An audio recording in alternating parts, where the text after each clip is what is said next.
Hello YouTube, this is Shirley426 and here we have our second review. This is the review of the newly released RG Evangelion Unit-01 DX version. Now what is the difference between the DX version or the regular version is that if you buy the DX version, it comes with the moving platform. So to be more specific, the term would be the transport platform. So this is the DX set. So Evangelion Unit 1 DX transport platform set. So if you buy the DX version, not only you get the kit, you also get that platform. But if you buy the regular version, you don't get that sand. I would like to mention this a lot. Alright, and I would like to mention that this kit is mind-blowingly amazing. I'm not a big fan of real grades, but I am so waiting for Unit 0.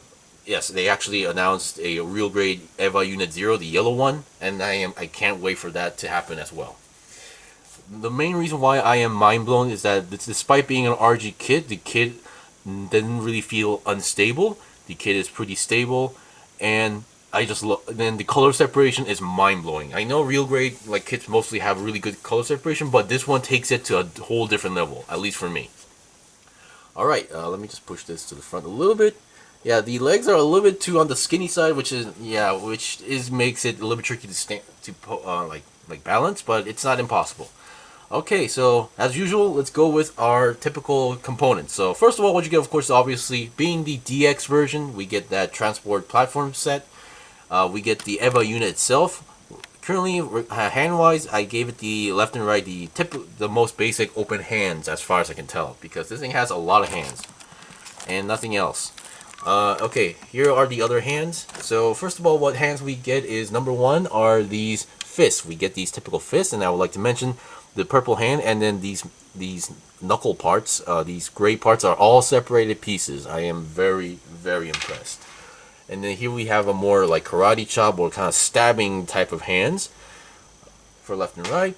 And we have these ones, which are these hands are actually meant for this effect part. This is the AT field effect part. Now I can't confirm.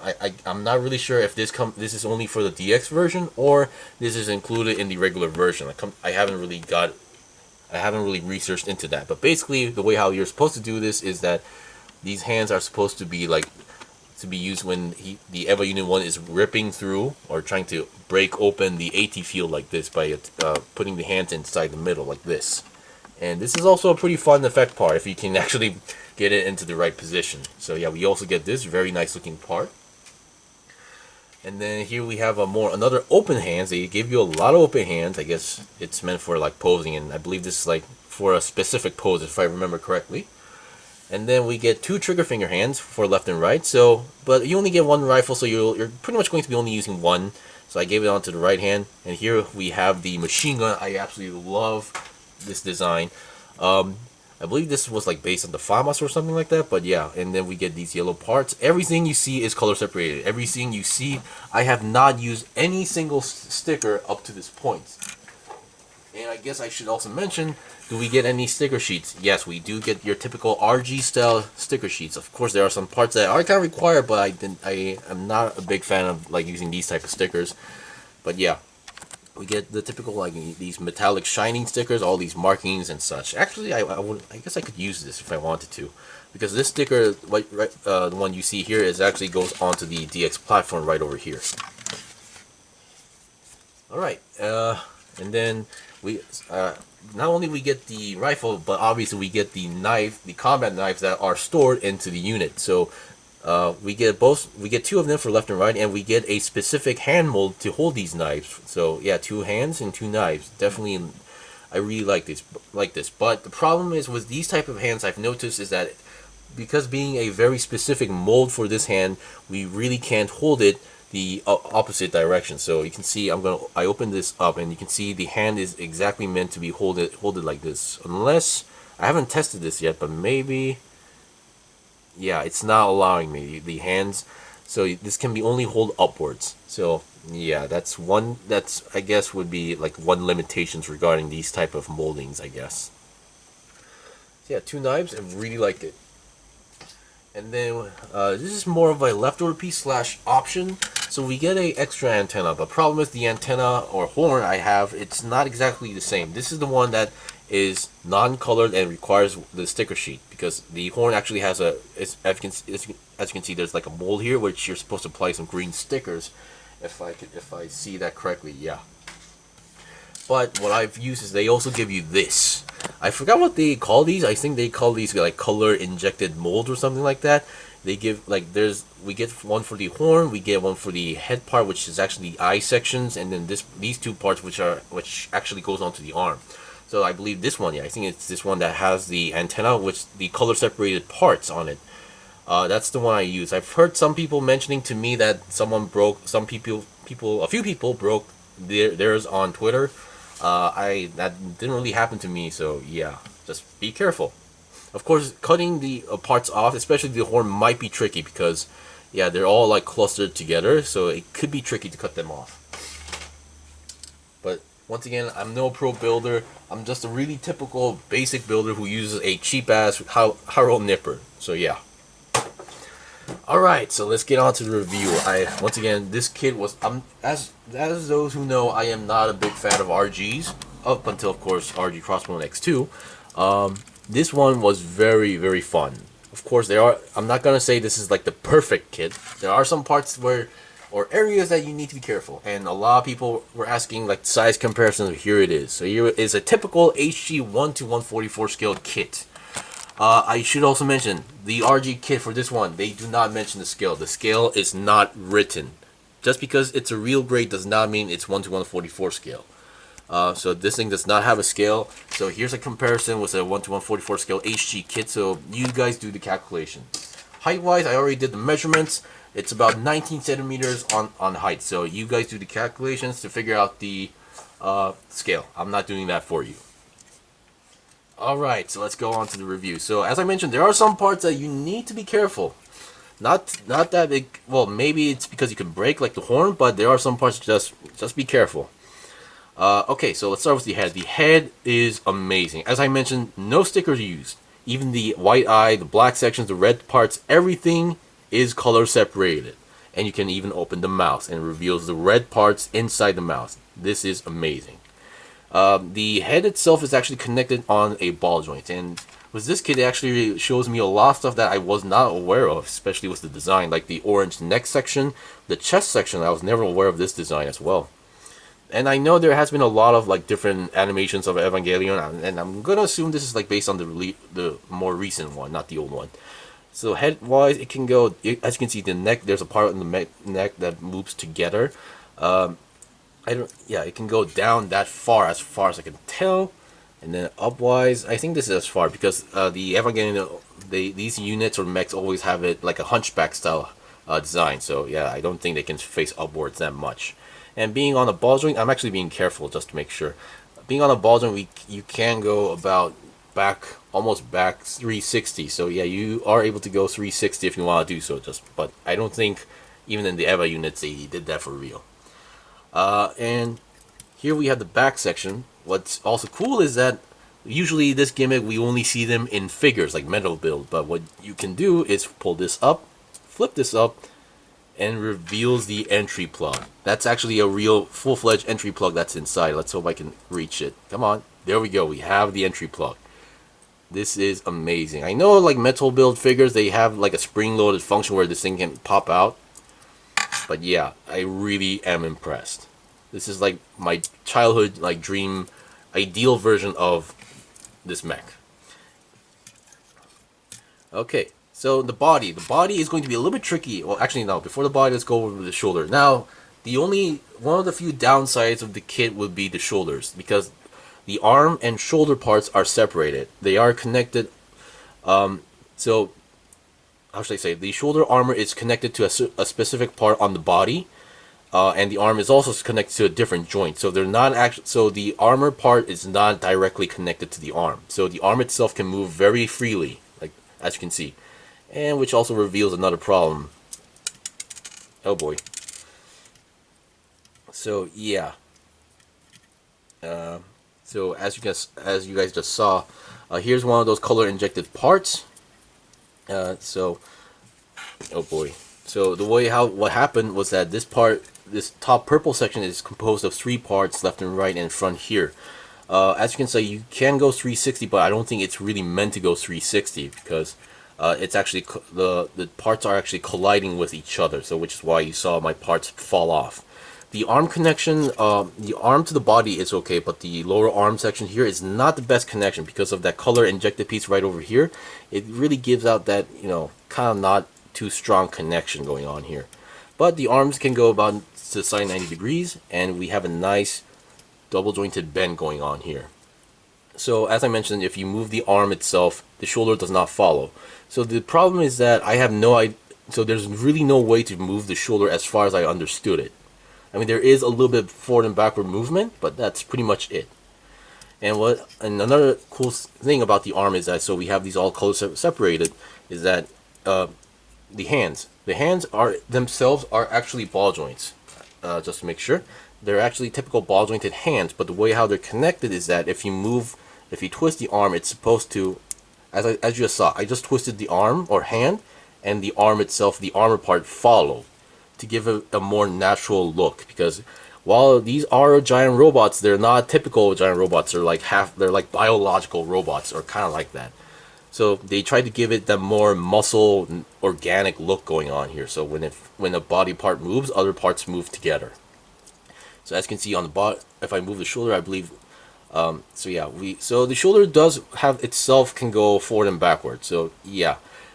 So one thing I should mention is that you need to understand what part moves and how this works. It's really complicated. And this part, once again, everything is color separated. And before we go to the body, we can also open this section up and reveal the combat knives. They're actually inside there. Of course, problem is mine, I think I might have put those in too deep. So as you just saw, we have them. They're only folded up, so they can't move by themselves. They just give you a folded up version and a non-folded up version like that. Okay, we've seen the basics. Now let's look at the body. So we have the spine. So meaning that there's multiple joints. There's one here, 1, 2, 3, 4.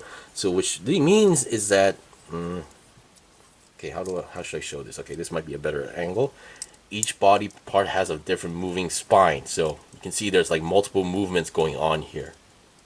That's actually pretty fun. And let's see, I believe the upper body doesn't actually twist on its own. So like unlike Gunpla where there's like a top section that can rotate, there's no such thing as far as I can tell. Now for the legs. Now the leg connection, the only thing that was tricky for me was building this lower section, because there's a part where you have to plug in and then twist. It wasn't really easy, but until I found out a easier way. But yeah, the legs, since there are no front, back, or side skirts, it's pretty much free to move any way you want. You can go more than 90 degrees, back 90 degrees, and then you can go almost to the side. But once again, there are some parts colliding actually due to the connection right over here that doesn't really allow you to go full 90 degrees. But still, that's good enough, because you still get a nice, satisfying bend, and depending on how you do it, you can pretty much work your way through. And keep in mind, I'm just being really careful not to break anything. Not that this is a fragile kit, you never know what could happen. Okay, and then regarding the bend, we have a very nice bend going on here, and everything is color separated once again. Now the tricky part would be the feet. Now the feet is not exactly it's not ball jointed. It's like one of those connections that you see from Revoltech where it's a double-sided peg that moves, so and it's connected to the angle. So you do get like a pivot, but yeah, you need to understand like which direction it actually moves. You can't just force it to go in. And yeah, okay, so we've seen the basics, and now as I mentioned, like balancing the kit might be tricky, because this thing is pretty light than you think, very light. So yeah, I mean, it's not impossible to balance. So yeah. Okay, so we've seen the basics. Now I'll be right back with the equipment. Okay, now this one was kind of tricky for me to get into the correct or exact position, but it still works. So here we have the AT field, and he's trying to rip through it, so I'm not sure if the camera can take it. So you can see the fingers are actually inside the butterfly hole, actually.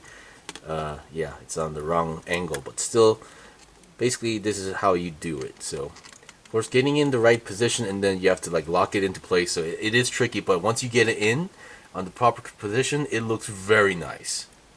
So yeah, I think this AT field is a very nice addition to the set. So, and with the opening mouth, you can definitely see the more aggressive look into him. He's really trying to rip into the AT field. So I'm going to take that out. And yeah, as I mentioned, it's not really... He's a little bit on the light side, but it's not impossible to balance it. I'm having much more easier time compared to RG Gunpla. So yeah. And as you saw, there is a red plug here. Now, this plug is, for those who know their Evangelion stuff, is for the recharging plug here. But this, I've also seen people online using this as a connection to, like, you know, connect action bases like this in a nutshell. So I think that's also a pretty nice or interesting position. I mean, then again, I guess it's much more better than doing on the butthole. Alright, so I'll be right back with the second set of equipment. I guess this first one was not technically equipment. Okay, here we have this pose. I don't really remember them doing this pose anymore in the new versions, but I believe in the older versions they would do, like, they would bring out the knife and do this kind of pose before, like, using it. Now, once again, the problem with this is that the blade is on an angle, so this pose, the natural pose doesn't really come out like how the Revoltech versions comes out. But once again, as you can see, despite how the shoulder armor is connected, it still has a great... You can, as long as you understand how the arm moves, you can actually pull off all the poses you want to do so.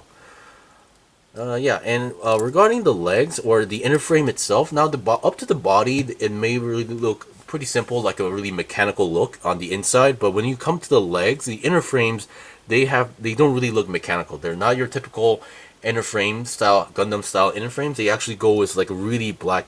the color isn't black, but like really muscle tissue style design. And there are no pre-built inner frames other than the color injected parts that I just mentioned about that. So which is why this kit feels overall light. That could be the case.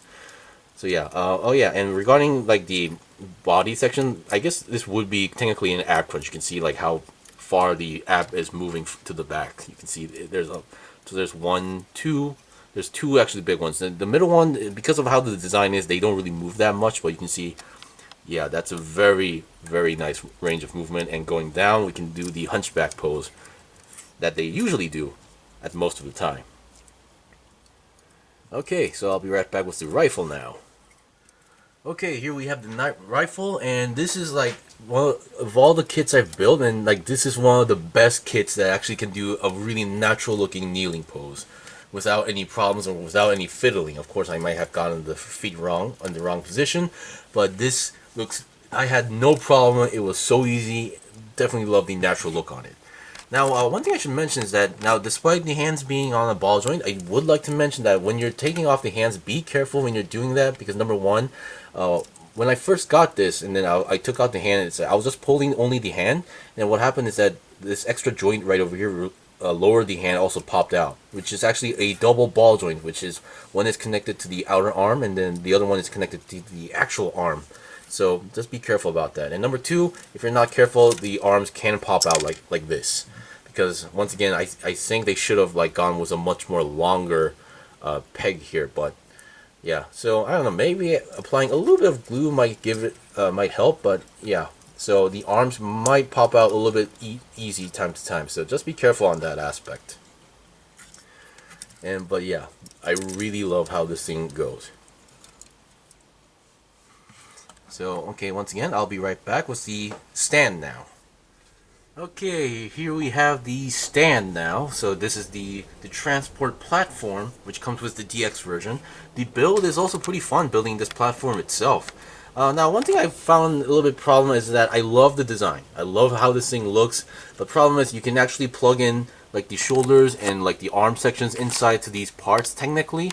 But even though you do, they have no locking mechanism. So they're going to be like still wobbly. So that's only one slight aspect that I wish they had a locking mechanism. But other than that, if you get in the right position, this looks cool. And also, I believe the charging plug thing should be included in the regular version. But if you buy this, they also give you, on the other end, they allow you to, they give you a ball joint where you can connect the other end. And then the wire is a very thick wire, and then you can attach the charging cable onto the back while it's here. But being this style of cable, it will make the kid move around a little bit. But technically, it plugs in pretty easily if I can get it into the right position. Yeah, because it goes into a very low angle. So as you can see, it goes in and it looks pretty good if you get everything in the right angle. But because of that, as I moved, you can see everything popped out again. But still, it's a very nice addition. And that's pretty much it for the review of the RG Evangelion Unit 1 DX set. Is it worth it? I personally think it is. The color separation is amazing, but I think they were too focused on the color separation, where to the point where some parts are actually, some articulation is bothered by those extra parts. But hopefully, like in the future releases, such as the RG Eva Unit 0 or any future possible stuff, they will fix that aspect. But overall, compared to the past 8 sheets, which I heard they were terrible, this is amazing. I really can't stress enough that this kit is amazing. So I would say it's worth trying at least one of these kits. And once again, thanks for watching the review. This was the review of the RG Eva Unit 1 DX version. If you guys got any questions or requests, leave a comment below. I still have more stuff to buy and build and make reviews out, so please stay tuned. Until then, see you guys next time.